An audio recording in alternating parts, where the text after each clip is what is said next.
أعوذ بالله من الشيطان الرجيم. بسم الله الرحمن الرحيم.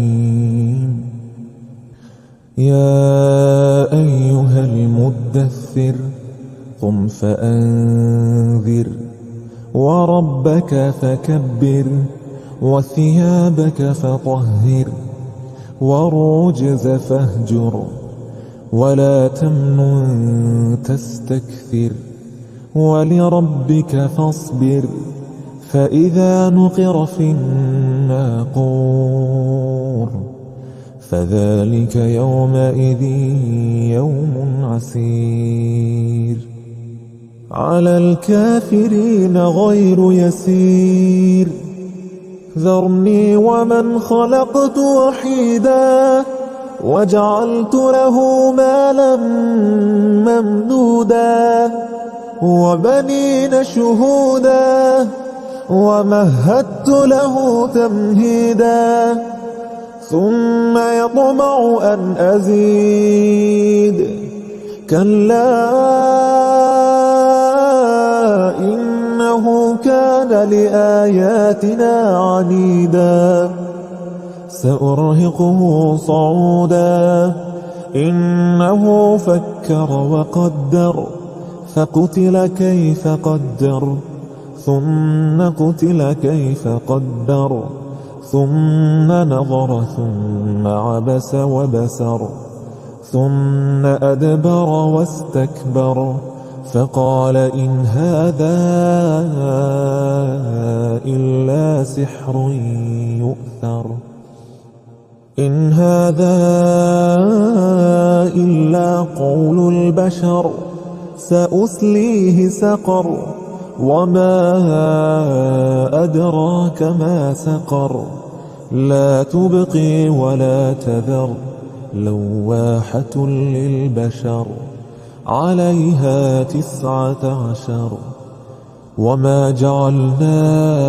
أصحاب النار إلا ملائكة وما جعلنا عدتهم إلا فتنة للذين كفروا ليستيقن الذين أوتوا الكتاب ويزداد الذين آمنوا إيمانا ولا يرتاب الذين أوتوا الكتاب والمؤمنون وليقول الذين في قلوبهم مرض والكافرون ماذا أراد الله بهذا مثلا كذلك يضل الله من يشاء ويهدي من يشاء وما يعلم جنود ربك إلا هو وما هي إلا ذكرى للبشر كلا والقمر والليل إذ أدبر والصبح إذا أسفر إنها لإحدى الكبر نذيرا للبشر لمن شاء منكم أن يتقدم أو يتأخر كل نفس بما كسبت رهينة إلا أصحاب اليمين في جنات يتساءلون عن المجرمين ما سلككم في سقر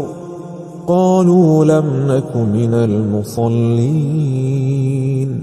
ولم نك نطعم المسكين وكنا نخوض مع الخائضين وكنا نكذب بيوم الدين حتى أتانا اليقين فما تنفعهم شفاعة الشافعين